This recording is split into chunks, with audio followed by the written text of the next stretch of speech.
కులగజ్జినార బర్రెల సామ్రాజ్యాధినేత బొల్లి మహారాజు గారికి స్వాగతము. మీ నాన్నగారు ఖర్జూరమ నాయుడు, అమ్మన్నమ్మ గారు మీకు చక్కటి కులగజ్జిని అంటించి బర్రెల సామ్రాజ్యాన్ని మీకు ఇచ్చి వెళ్ళారు. అలాగే చక్కగా మీ కుటుంబం యావత్తు కులగజ్జితో నిండి ఉందని చాలా సంతోషంగా ఉంది. మీతోటి మాట్లాడడానికి నందిగామ సురేష్ గారు వచ్చారు.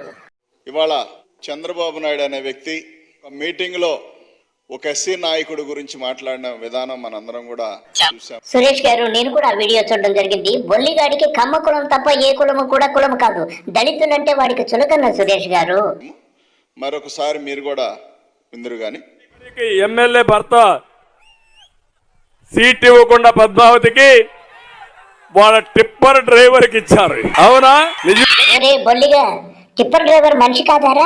అసలు నీ అమ్మ బాబు ఏం పని చేసేవారా? ఎనుములు కాసుకొని పెండ తీసుకొని పాలమ్ముకొని కుక్కలా బతికారా కూడు లేక. నువ్వు ఇప్పుడు ఫోజు కొడతావిట్రా? నీ బతుకంతా మాకు తెలుసురా.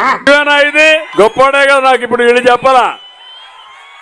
నేను వస్తామంటే మాట్లాడి చెప్పారంటే భార్య కంటే టిప్పర్ అయితే ఇంకా టిప్పర్ డ్రైవర్ అయితే ఈ ఎమ్మెల్యేలను కూడా మీ ఎడం చేత్తో వేలి ముద్ర వేసేవాళ్ళని పెట్టుకుంటున్నారు. ఒరే బొల్లిగా, నీ అమ్మ బాబు ఏలి ముద్దరు కదరా? నీ అమ్మ బాబు ఏమన్నా ఆక్స్ఫర్డ్ యూనివర్సిటీ ప్రొఫెసర్ సారా? నీ బతుకంతా కాపీలు కొట్టి ఎస్పీ యూనివర్సిటీలో పాస్ అయ్యావని నాకు తెలుసురా. నీ బతుకంతా తెలుసురా మాకు. ఆయన టిప్పర్ డ్రైవర్ పెట్టాడు. గొప్పోడయ్యాను శబాష్. నిన్ను డెఫినెట్ గా అభినందించాలి. నీ తెలివితేటలకు ధన్యవాదాలు శబాష్. ఒరే బొల్లిగా, నీ క్లాస్మేట్ ఒక ఆయన నాకు లెక్చరర్ రా. ఆయన 1985లో నాకు లెక్చరర్. ఆయన ఎకనామిక్స్ చెప్పేవారు. నీ బతుకంతా ఆయన మాకు అప్పుడే చెప్పారు రా. మీరందరూ విన్నారు కదా. చంద్రబాబు నాయుడు మరొకసారి ఎస్సీల పట్ల తనకున్న భావాన్ని బయట పెట్టాడు. గతంలో ఎస్సీలుగా ఎవరు పుట్టాలని కోరుకుంటారని చెప్పి మాట్లాడి, కులంలో పుట్టా నీకు తెలియదు, నువ్వు పుట్టాలని కోరుకున్నావా? ఒరే లోఫర్ బొల్లిగా, నువ్వు నీ అమ్మ నాయనకు పుట్టావు నమ్మకం ఏంట్రా?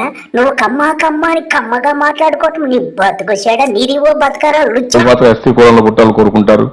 డబ్బులు లేకపోతే అందరూ కూడా సంపన్న వర్గాలనే పుట్టాలని కోరుకుంటారు. అందరూ రాజుల కులంలో పుడితే ఒరే బొల్లిగా, సంగటికి దిక్కు లేక నీ అమ్మ బాబు ఎర్రగారం వేసుకుని తిన్నారా సంగటిలో లుచ్చానా కొడుక. నువ్వే ఏంద్రా కులం గురించి చెప్తావు? రాజ్యాన్ని ఆలోచనుకుంటారు.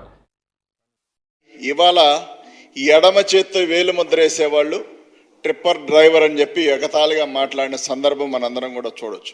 చంద్రబాబు నాయుడు నీచ సంస్కృతి కలిగిన వాడు అనడానికి ఇంతకు మించి నిదర్శనం వేరేదేం అవసరం లేదనుకుంటున్నాను నేను. ఎందుకంటే గతం నుండి ఇప్పటి వరకు చంద్రబాబు నాయుడు కులపిచ్చి అనేది ఇంకా పోయినట్లేదు, పోదు కూడా. ఎందుకంటే అది రక్తంలో ఇమిడిపోయి ఉంది.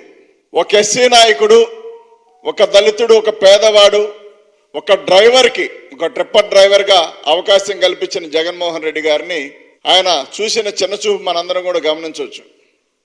డ్రైవర్ వ్యవస్థ ఎంత గొప్పదంటే ప్రతిరోజు వాళ్ళు ఉండటం వల్ల మాత్రమే ఈ రాష్ట్రం ముందుకు నడుస్తూ ఉంది. అలాంటి డ్రైవర్లను పట్టుకొని చంద్రబాబు నాయుడు, అందున ఒక ఎస్సీ నాయకుడిని పట్టుకొని, ఒక పేదవాడిని పట్టుకొని వేలుముద్ర, ఎడమ చేత్తో వేలుముద్ర వేసేవాళ్ళు అని చెప్పి మాట్లాడుతూ ఉన్నాడు. చంద్రబాబు నాయుడు గారికి మరొకసారి చెప్పదలుచుకున్నాం, నీకులాగా మోసాలు చేయటం, నీకులాగా వెన్నుపోటు పడవడం మా ఎస్సీ నాయకులకో, మా బీసీ నాయకులకో, మా మైనార్టీ నాయకులకో, అదేవిధంగా ఎస్టీలకో ఎవరికి తెలియదు. నీకులాగా తిరుపతిలో జేబులు కొట్టి బతకడం మా వల్ల కాలం. కొండకెళ్ళే వాళ్ళని బెదిరించుకొని దొంగతనాలు చేశాడు సార్ వీడు తిరుపతిలో. వీడు ఎస్వి యూనివర్సిటీలో ఉండి కొండకెళ్ళే వాళ్ళని బెదిరించుకొని తిన్నాడు సార్ వీడు. నీకులాగా నమ్మిన వాడిని వెన్నుపోటు పొడిచి, వీడు వెన్నుపోటుకి బ్రాండ్ అంబాసిడర్ సార్. వీళ్ళు మామగారిని చంపాడు, అలాగే వీళ్ళ తమ్ముడిని కూడా వెన్నుపోటు పొడిచి చంపేశాడు కదా సార్. అధికారాన్ని చేజిక్కించుకొని సొంత తమ్ముడిని కట్టేసి వీడు వెన్నుపోటుకి బ్రాండ్ అంబాసిడర్ సార్. వీడు ఎవరినైనా పొడి చేస్తాడు, తమ్ముడు లేదు ఎవడు లేదు సార్. బయటికి రాకుండా హింసించి కన్న తండ్రి ఎవరు? చంద్రబాబు నాయుడు తండ్రి ఏమైనా అమెరికాలో కొన్ని సంస్థల యజమానా? కాదు కదా. అతను కూడా వ్యవసాయం నుంచి, ఏలుముద్ర నుంచి పుట్టుకొచ్చిన వాడే. వాడయ్య ఏదో మైసూరు మహారాజాని పెద్ద ఫోజు సార్. వాడయ్య ఎనుములు మేపుకొని సంగటి తిని ఎర్రగారం తిని దంచుకొని ఏ రోజు దా రోజు అడుక్కున్నారు సార్ నా ఏళ్ళంతా. వీడు అడుక్కొని ఈయన పెంచినాడు సార్ వానయ్య. వీళ్ళమ్మ పాలమ్ముకొని పెంచింది, పిడకలమ్ముకొని పెంచినాడు సార్. అది ఇది అంతే సార్. ఈయన బతుకంతా ఇంతే సార్ వీడు. మరి నీ కులంలో పుట్టినవాడు గొప్పోడట్టయ్యాడు, మా ఎస్సీలో పుట్టినవాడు ఏలుముద్ర వేసే వ్యక్తి ఎట్లా తక్కువయ్యాడో చంద్రబాబు నాయుడు సమాధానం చెప్పాల్సిన అవసరం ఉంది. కానీ చంద్రబాబు నాయుడు అనే వ్యక్తి ఎవడో ఇచ్చిన డబ్బులతో కొడుకును చదివించుకోవడం, ఎవడో ఇచ్చిన పార్టీ పదం లాక్కొని ముఖ్యమంత్రి పీఠం ఎక్కడం, ఇలాంటి నీచ సంస్కృతి మరి ఏనాడు మేము చేసిన వ్యక్తులం కాదు. మాకు అది విధానం కూడా తెలియదు. మా జీవితాల్ని మొదటి నుంచి చంద్రబాబు నాయుడు ఎక్కిరిస్తానే ఉన్నాడు, మాట్లాడుతానే ఉన్నాడు.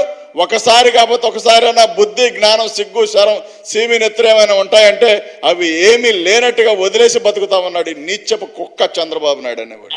కుక్కలో కూడా మామూలు కుక్క కాదు సార్, పెద్ద గజ్జి కుక్క సార్, కుళ్ళ గజ్జి సార్, గజ్జి ఒళ్ళంతా గజ్జే సార్ ఇడికి బొలిగాడికి. ఎస్సీలమన్నా, బీసీలమన్నా, మైనార్టీలమన్నా, ఎస్టీలమన్నా మేము నీతిగా బతకడమే తెలుసు. కాయా కష్టం చాకరీ చేసుకొని బతకడం మాత్రం మాకు తెలుసు. నీకులాగా దుర్మార్గంగా ఎవడి సొమ్మును లాక్కొని వాడుకొని చంపేయడం, రకరకాలుగా హింసించడం, రేపు పొద్దున 24లో నీ బతుకు ఏం కాబోతా ఉందో ఒకసారి పరిశీలించుకో. అందుకే నీలాంటి దౌర్భాగ్యులు ఈ రాష్ట్రంలో ఉన్నారు కాబట్టి జగన్మోహన్ రెడ్డి గారు ఎస్సీలని, బీసీలని, మైనార్టీలని, ఎస్టీలని వాళ్ళ పిల్లలందరినీ కూడా చదివించి గొప్పగా ఉన్నతంగా ఉంచాలని చూస్తా ఉన్నాడు జగన్మోహన్ రెడ్డి గారు. సురేష్ గారు, వీడు నిస్సందేహంగా 2024 జూన్ 4 తర్వాత వీడు మళ్ళీ సెంట్రల్ జైలు రాజమండ్రి చూస్తాడు. ఇది తథ్యం.